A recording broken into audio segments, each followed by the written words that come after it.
Hello everyone, welcome to the lecture series on Fundamentals of Generative AI and Large Language Models. We are in the week 4 and week 4 is all about advanced VAE concepts. So, in this particular session, let us have a quick recap of VAE and then we will look into the most important called the Conditional VAE and we will look into its architecture and what exactly is the loss function of VAE. So, we have already seen in our previous week the entire working mechanism of VAE and we have also seen the loss function. How exactly the loss function, what is the difference between VAE and Conditional VAE loss function, and as always we will understand the architecture towards the end with one numerical example.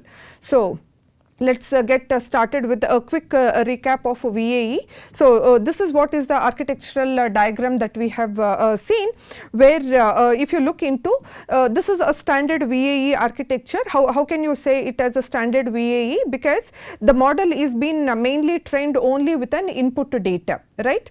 If you see so far for an model we have passed only the input data and here that input data is X. And what is our ultimate aim? The aim of VAE is that it has to learn this compressed latent representation. When an input is passed to an encoder, encoder has to learn the compressed representation of the input and that is latent representation Z. And that Z, when you pass it to an decoder, the main aim is to reconstruct the input or generate the data, and here that data we call it as an X hat. So, this is what is the VAE overall. If you look into in detailed architecture, so what is that we are doing? We are first passing the input and that input is given to an encoder. And what is the role of an encoder here? Encoder converts this input, whatever you are passing, into an probabilistic latent representation. What do you mean by probabilistic latent representation?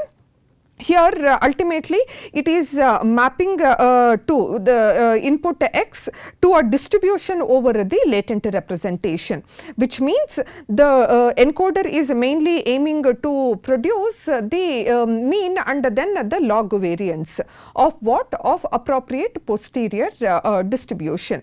So, once the encoder gives this output, then which means once the encoder gives the mean and then the variance of an approximate posterior distribution, then we are going to sample Z. So, we are going to get this Z, right? How is that Z is obtained? Z is sampled using reparameterization trick. What is reparameterization trick? We take the mean, standard deviation and then the epsilon, and the epsilon is being sampled from a normal distribution. So, once we get the latent representation Z, Z is passed as an input to an decoder. So, decoder takes a latent variable Z as an input and reconstructs or generates the data, which means it is mainly aiming to map the latent vector Z back to the original data space, right. So, the function that we are representing, this entire is denoted with the function, the probability of getting an generated data X given the latent representation Z. So, what exactly we have seen?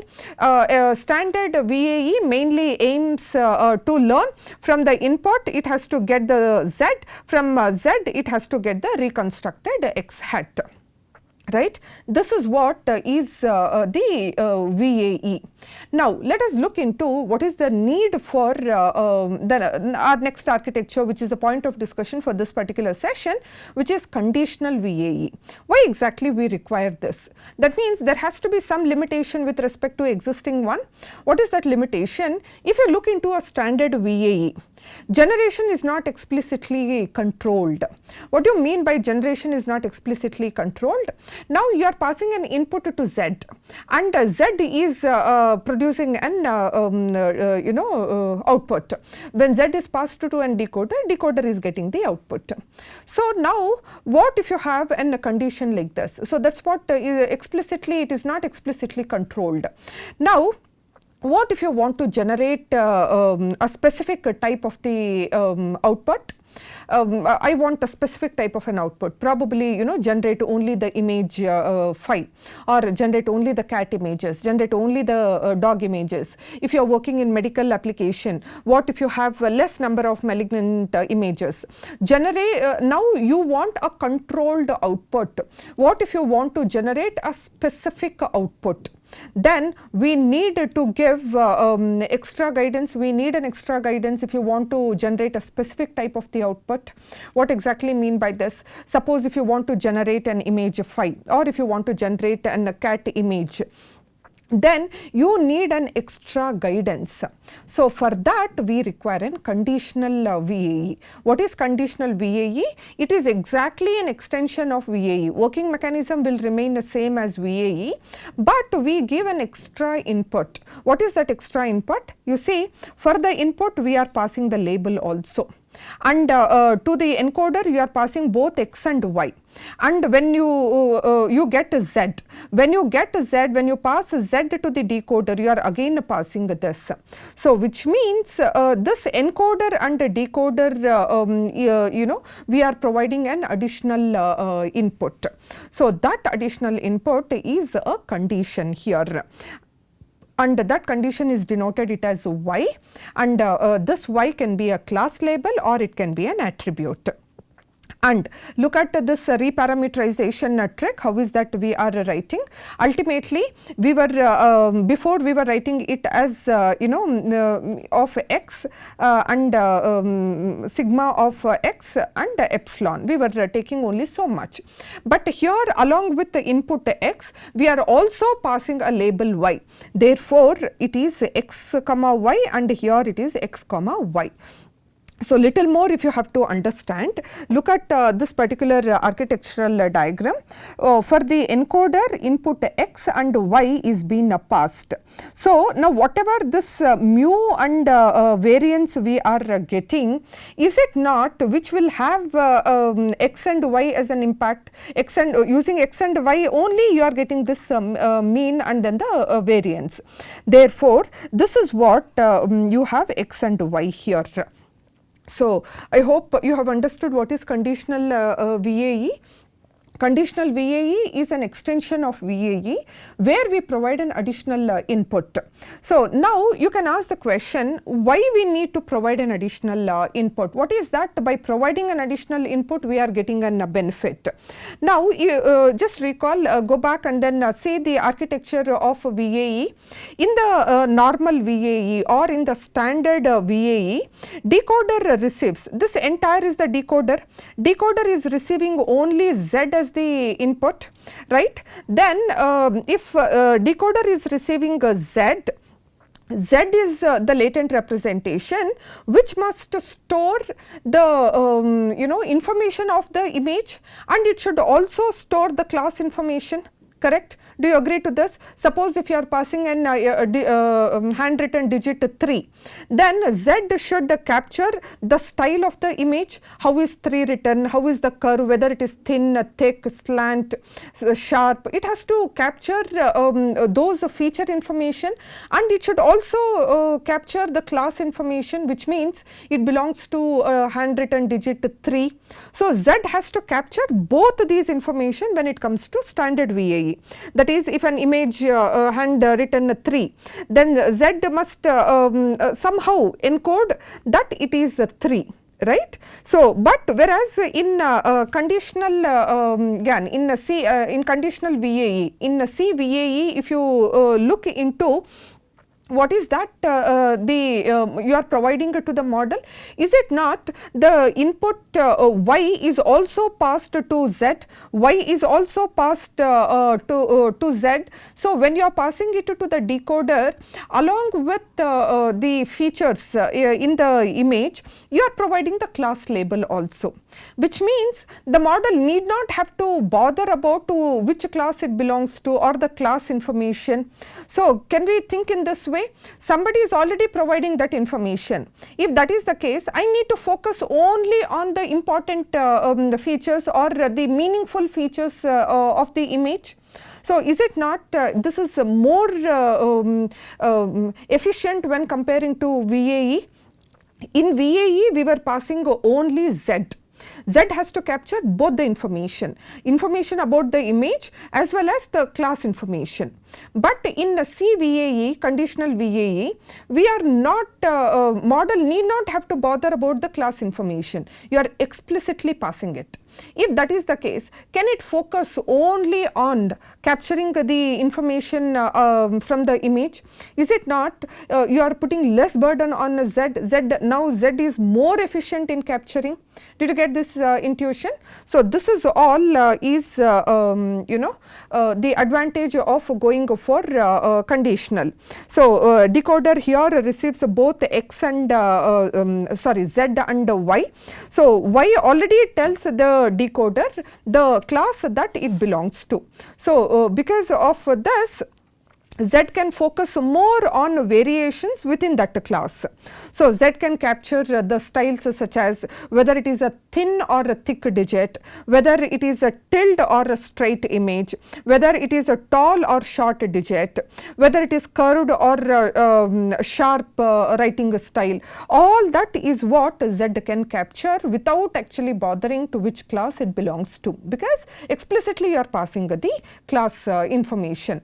So therefore, what is that the model learns here? The model learns from X and Y is given to Z, and from this you are getting an reconstructed one. So for Z, again you will be passing an label Y. So with this, you see, encoder uses both X and Y. Earlier in standard VAE, we just had this. This is the standard VAE, but in conditional VAE, you are passing X and Y both. And decoder, look at the decoder, it uses both Z as well as Y. So decoder uses, earlier it was X given only Z, but here along with the Z you are also passing Y. So what is that we are doing? For encoder and decoder uses these inputs so that it can produce the controlled output now. That was the problem with the standard VAE. We had a problem that you cannot generate a controlled output. Now because you are passing the label, is it not at encoder you are passing a label? For encoder also the label is passed, for a decoder also the label is passed. So because of this it can produce the controlled output. And these inputs, this Y what you are additionally passing, ensure the model generates the data according to the given condition only. Therefore, you are increasing the flexibility. Definitely the flexibility has been increased because now whatever the model is generating the data, it is generating according to the given condition. So therefore, there is a controlled generation in c-VAE. So I hope theoretically you have understood the concept of conditional VAE. It's as simple as this. To the original model, how along with the input you are passing, you are also passing Y. And to a decoder along with the Z, we are also passing Y. So with this there is a controlled output and it provides some more flexibility. So if this is the case, what is the loss function in c-VAE? So whatever you are seeing now, this is the standard VAE architecture. This is a standard VAE loss function. This is the loss function of standard VAE. This we have seen in detail in our previous week only. Now what we are discussing is the conditional VAE. So how should be the loss function? Is there any major change? Change is only along with for an encoder we are also passing Y, and for a decoder we are also passing Y. So that means for this you are passing Y, and for a decoder also you are passing Y. So is it not the change is only so much, and of course here also you are passing Y.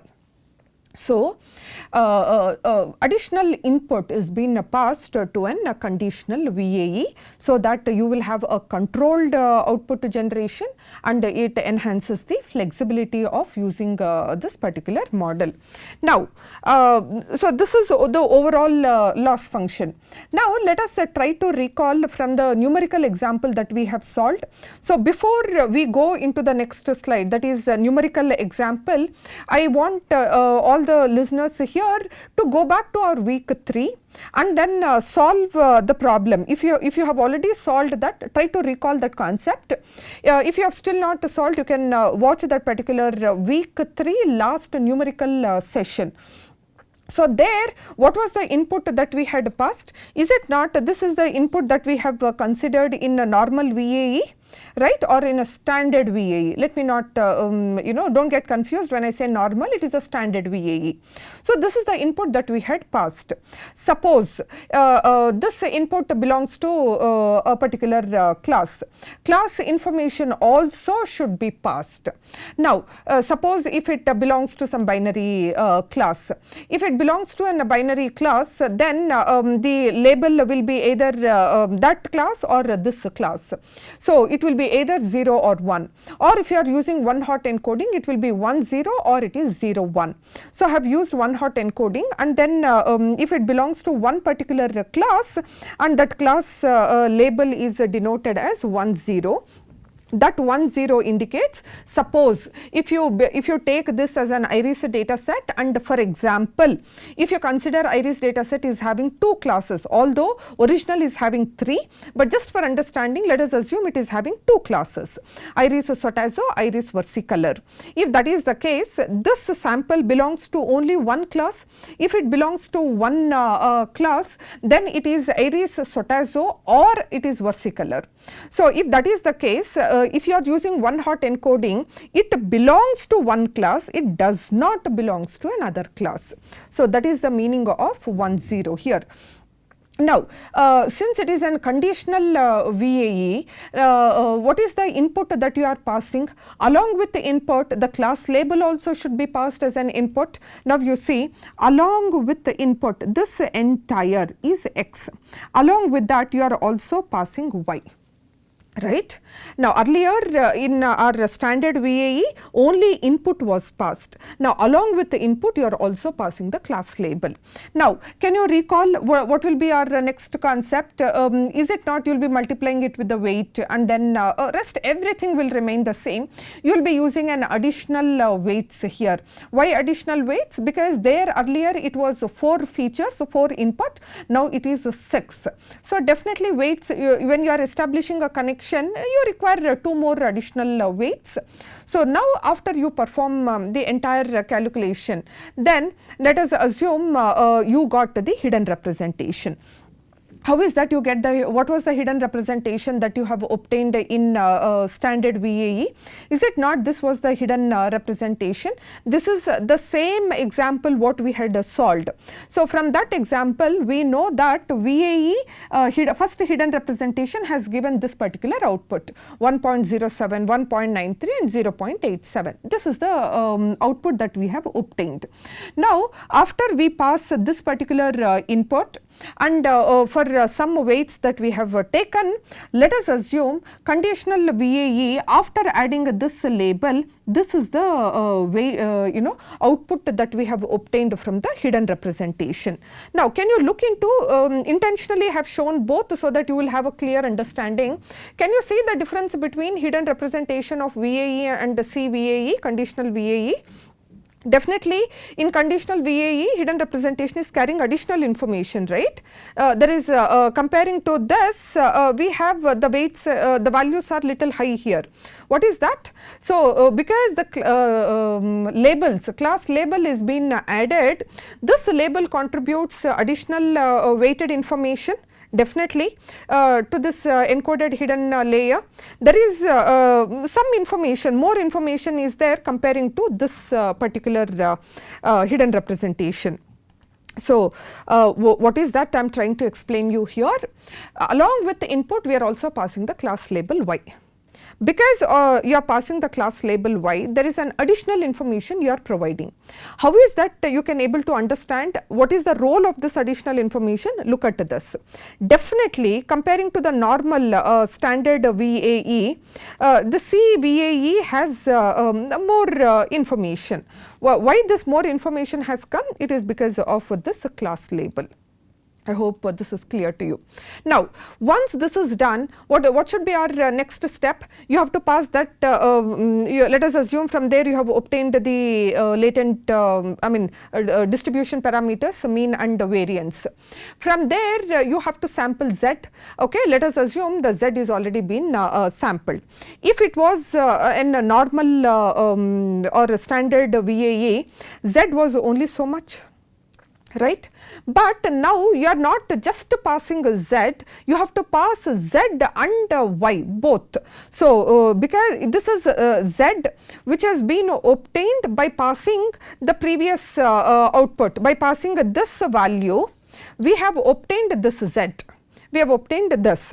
Now, to the decoder, you are just not passing a Z, you have to pass even the label also. What is the label that we have used? A class label 10.